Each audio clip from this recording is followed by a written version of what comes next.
Hello student, आज हम chapter number 7 का त्रिभुज से संबंधित सवाल जो है प्रश्नावली 7.1 का मैं दूसरा सवाल बताऊंगा। मैंने त्रिभुज के सर्वांग समता का सिद्धांत बता दिया था और अब इसका क्वेश्चन नंबर दूसरा देख लीजिए। बहुत आसान है इसका क्वेश्चन नंबर दूसरा। कहता है ABCD एक चतुर्भुज है, विकर्ण AD बराबर BC है और DAB बराबर है CBA के। कोण DAB बराबर है कोण CBA के। तो सिद्ध करना है कि कोण ABD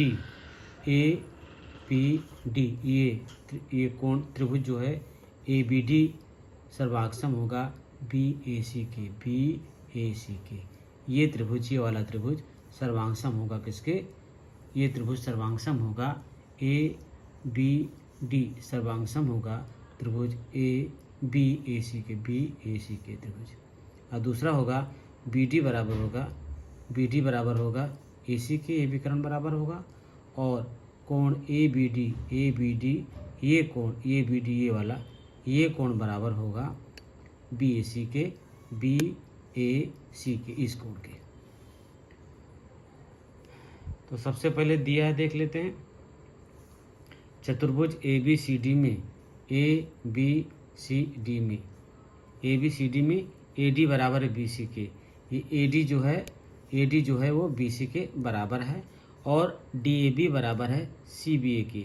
DAB यानी DAB बराबर है CBA के। सिद्ध करना है कि ABD सर्वांगसम है त्रिभुज BAC के। AB बराबर है BD बराबर AC के और कोण ABD बराबर है कोण BAC के। बहुत आसान है, देख लीजिए इसको। इसकी उपपत्ति देख लीजिए। उपपत्ति क्या कहता है? दिए गए चतुर्भुज, उपपत्ति देखिए, दिए गए चतुर्भुज ABCD में AC व BD, AC और BD ये दोनों क्या हैं? विकर्ण हैं, जो उसको त्रिभुज में व्यक्त करते हैं, जिसको हम एक त्रिभुज में व्यक्त कर सकते हैं।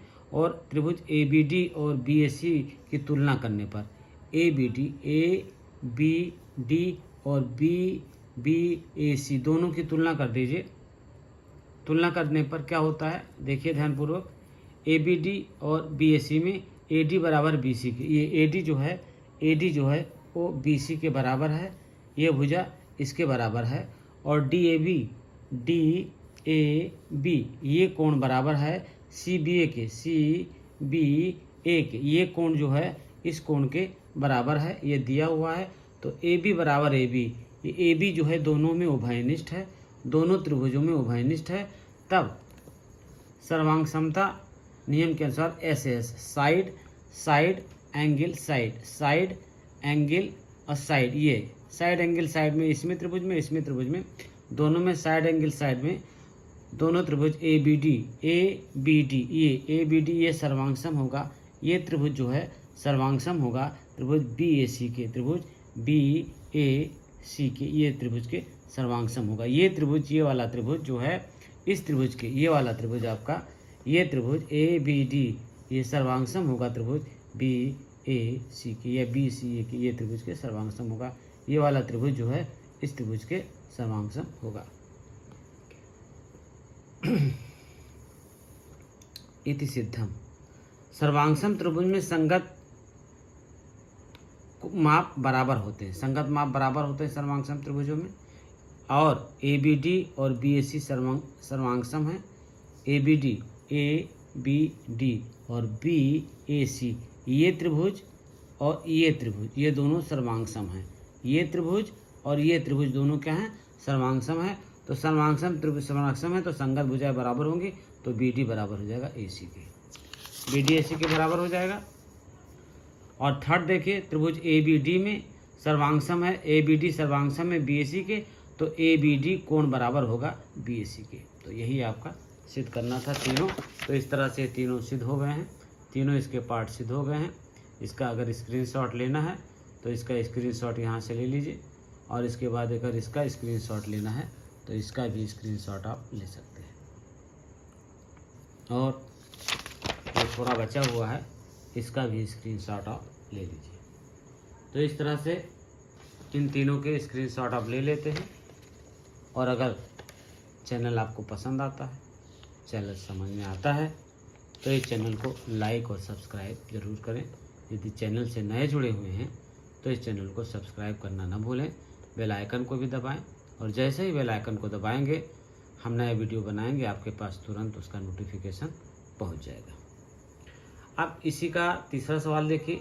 एक रेखाखंड AB पर AD और BC दो बराबर लंब रेखाखंड है।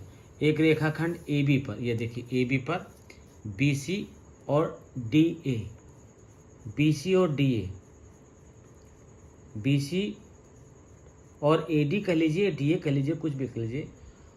BC दो बराबर लंब रेखाखंड है। दर्शाइए कि CD रेखाखंड AB को समद्विभाजित करता है। ये CD जो रेखाखंड है, CD रेखाखंड है, AB को समद्विभाजित करता है। दिया हुआ है, क्या दिया हुआ है देख लीजिए। AB एक रेखाखंड है, AB आपका ये रेखाखंड AB है आपका। दिया हुआ है AB एक रेखाखंड है जिसमें सिरे A तथा B पर क्रमशः AD, सिरे A तथा B पर क्रमशः AD, ये देखिए AD और BC जो है CB या BC, ये दोनों लंब है। कि AD बराबर BC इस तरह लंब है कि AD जो है वो BC के बराबर है। AD जो और BC दोनों ये आपस में बराबर हैं। AD और BC आपस में बराबर है। तो सिद्ध करना है CD रेखाखंड AB को समद्विभाजित करता है। CD जो रेखाखंड है AB को समद्विभाजित करता है। अब उपपथ में आ जाइए। उपपथ में रेखाखंड AB पर AD तथा BC दो बराबर लंब हैं। AB पर AD और BC दो बराबर लंब हैं, इसलिए ये जो होगा ये CBA और DAB ये 90 अंश का होगा। जब ये 90 अंश है तो ये भी 90 अंश का होगा, यानी CBO 90 अंश का होगा और DAO 90 अंश का होगा। ये भी दोनों 90 अंश के होंगे, ठीक है, ये दोनों 90 अंश के होंगे। और AD बराबर होगा BC के, AD जो BC के बराबर दे रहे हैं। रेखाखंड AB और CD परस्पर O पर काटते हैं।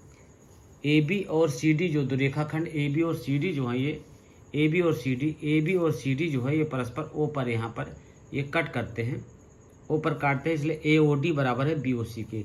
AOD बराबर है BOC के। शीर्षाभिमुख कोण है, शीर्षाभिमुख कोण आपस में बराबर होते हैं। त्रिभुज के अंतःकोणों का योग 180 अंश होता है। अतः AOD और BOC के अंतःकोणों की तुलना करने पर AOD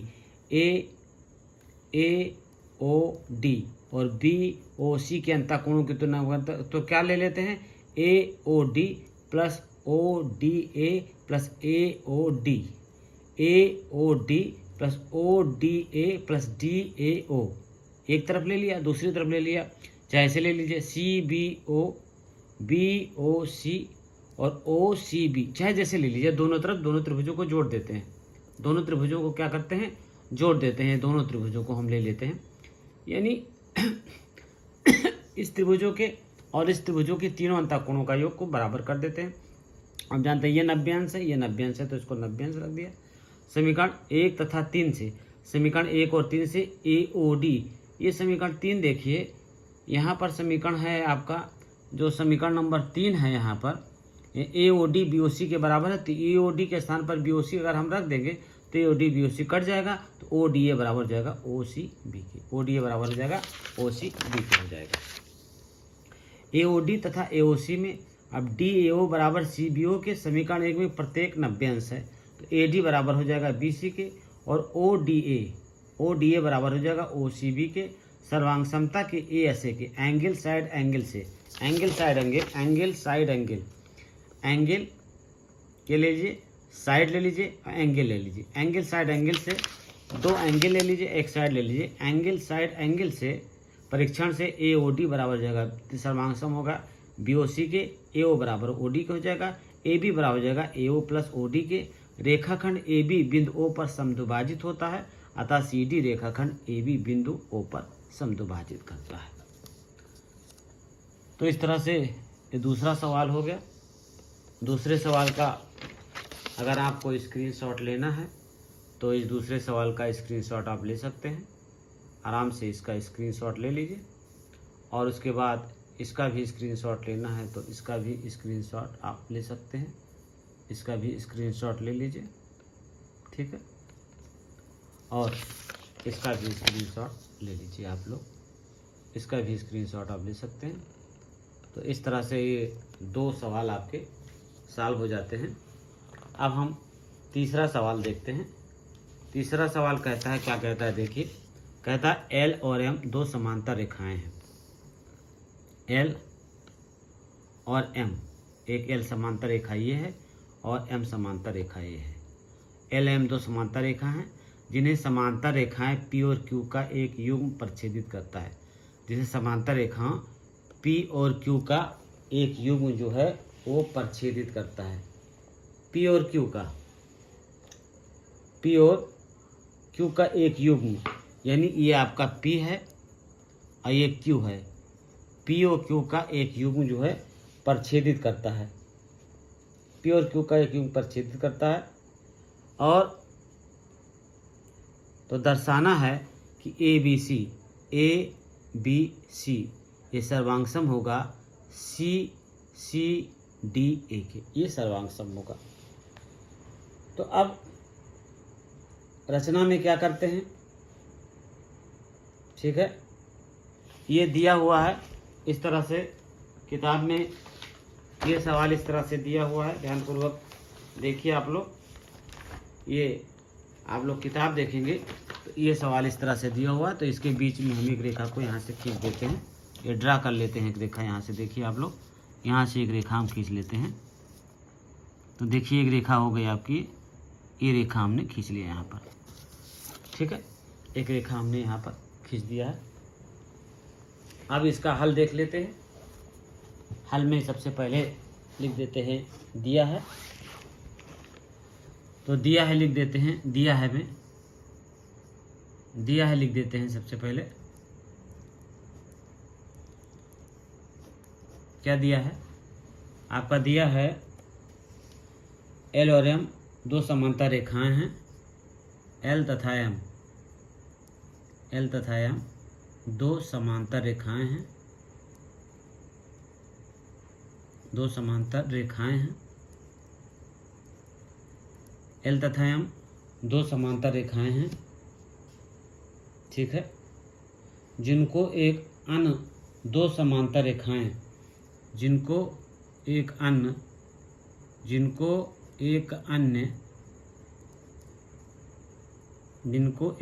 2 समांतर रेखाएं, 2 समांतर रेखाएं, जिनको एक अन्य 2 समांतर रेखाएं पी और क्यू का युग्म, समांतर रेखाएं पी और क्यू का युग्म, पी और क्यू का युग्म, युग्म माने जोड़ा होता है।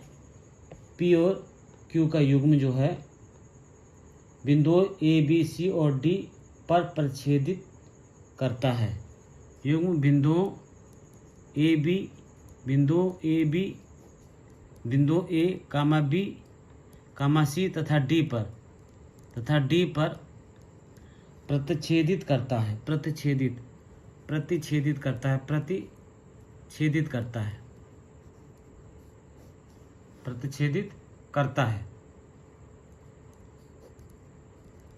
ठीक है, ये प्रच्छेदित करता है। रेखाखंड AC खींचा गया है, हमने रेखाखंड AC को खींच लिया है, तो एक AC को मिला दिया है, रेखाखंड AC खींचा। ये रचना में भी लिख सकते हैं इसको, रेखाखंड AC खींचा, रेखाखंड AC हमने खींच लिया है। अब आइए सिद्ध करना है। सिद्ध क्या करना है आपको, देख लीजिए, सिद्ध करना है, क्या सिद्ध करना है, ये लिख लीजिए। त्रिभुज ABC सर्वांग है त्रिभुज CDA के, त्रिभुज ABC सर्वांग है त्रिभुज CDA के, त्रिभुज ABC सर्वांग है CDA के। ये त्रिभुज जो है इस त्रिभुज के सर्वांग है, हमको सिद्ध करना है। ठीक है। अब उपपत्ति में आ जाइए। उपपत्ति उपपत्ति उपपत्ति में आ जाइए।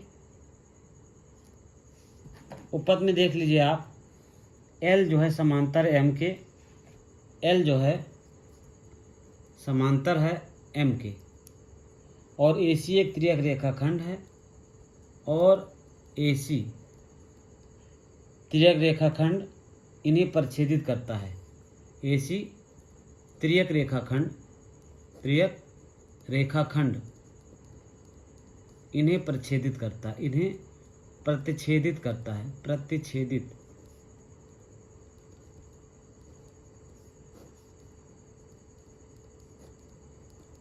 ठीक है, इन्हें प्रच्छेदित करता है। तो त्रिभुज डीएसी बराबर होगा त्रिभुज बीएसी के, त्रिभुज एंगल डीएसी, डीएसी बराबर होगा एंगल बीसीए के, बीसीए के, डीएसी डीएसी डीएसी ये बराबर होगा बीसीए के, बीसीए के। एकांतर कोण हो जाएगा। ये क्या हो जाएगा? एकांतर कोण युग्म, एकांतर कोण क्या हो जाएगा आपका? एकांतर कोण।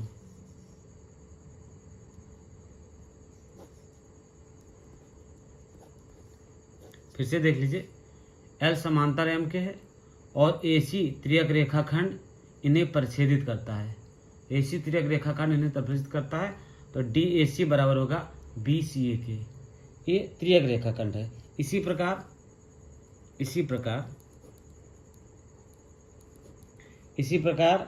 पी समांतर है क्यू के, पी समांतर है क्यू के, और एसी एक त्रियक रेखा है, एक त्रियक रेखाखंड है, इन्हें प्रच्छेदित करता है। त्रियक रेखाखंड है, इन्हें प्रच्छेदित करता है, इन्हें प्रतिच्छेदित करता है। त्रियक रेखाखंड है, इन्हें प्रच्छेदित करता है। ठीक है, इन्हें प्रच्छेदित करता है तो कितना हो जाएगा? डीसीए बराबर हो जाएगा बीएसी के, डीसीए कोण डीसीए बराबर हो जाएगा, डीसीए बराबर हो जाएगा कोण बीएसी के, बीएसी के, डीसीए देखिए डीसीए ये कोण बराबर हो जाएगा बीएसी के, इस कोण के, एकांतर कोण क्या हो जाएगा? एकांतर कोण है। एकांतर कोण आपस में बराबर होते हैं। ये एकांतर कोण हो गया, तो एकांतर कोण आपस में बराबर होते हैं। अब आ जाइए त्रिभुज ए बी सी और त्रिभुज सी डी ए में। त्रिभुज ए बी सी और त्रिभुज सी डी ए में, त्रिभुज ए बी सी और त्रिभुज सी डी ए में, ए बी सी यानी ए बी सी और सी डी ए में, ए बी सी और सी डी ए में आ जाइए। त्रिभुज बी सी ए, त्रिभुज कोण बी सी ए बराबर होगा डी ए सी के, बी ए सी बराबर होगा कोण बी सी ए बराबर होगा डी ए सी के, बी सी ए बराबर होगा डी ए सी के। अभी सिद्ध किया है, अभी क्या किया है? अभी सिद्ध किया है, ये अभी सिद्ध किया है, इसको अभी सिद्ध किया है। ठीक है, और AC बराबर AC के, AC बराबर है AC के, AC बराबर AC के, कोण BAC बराबर है, कोण BAC बराबर है DCA के, ये BAC बराबर DCA के। अभी सिद्ध किया है, अभी इसको भी सिद्ध किया है, ये उभयनिष्ठ भुजा है, वो उभयनिष्ठ भुजा है, उभयनिष्ठ भुजा है, ये आपका उभयनिष्ठ भुजा है, ये उभयनिष्ठ भुजा है, और इसको अभी हमने सिद्ध किया है। ठीक है, अभी सिद्ध किया है। अतः सर्वसम के कोण भुजा कोण से ASA से एंगल साइड एंगल से त्रिभुज ABC सर्वांगसम हो जाएगा त्रिभुज CDA के, त्रिभुज ABC त्रिभुज त्रिभुज ए बी सी सर्वांगसम होगा त्रिभुज सी डी ए के। यही सिद्ध करना था। इति सिद्धम, इति सिद्धम। ये आपका हो गया, बहुत ढंग से हो गया आपका, बहुत आसान था। ये हमने एक समांतर रेखा खींच ली, इसको मिला दिया और मिलाने के बाद इसको हमने पूरा सॉल्व कर लिया। तो इस तरह से आप इसका स्क्रीनशॉट ले लीजिए सबसे पहले। उसके बाद सबसे पहले इसका स्क्रीनशॉट ले लीजिए। उसके बाद इस बचे हुए हिस्से का भी स्क्रीनशॉट आप ले सकते हैं। ये इस बचे हुए हिस्से का आप स्क्रीनशॉट ले सकते हैं आराम से। इसका स्क्रीनशॉट हो गया। और इस त्रिभुज का भी स्क्रीनशॉट अगर लेना है तो इस तरह से त्रिभुज का, ये चतुर्भुज जो बना है इसका स्क्रीनशॉट ले लीजिए। तो इस तरह से हमने 3 सवाल इसके लगवा दिए हैं इस चैप्टर के, यानी ये चौथा सवाल था। तो इस वीडियो में हमने दूसरा, तीसरा और चौथा सवाल लगवा दिया है।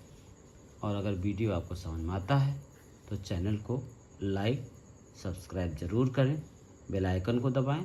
जैसे ही आप बेल आइकन को दबाएंगे आपके पास मेरे द्वारा बनाया गया वीडियो आपके पास तुरंत पहुंच जाएगा। धन्यवाद।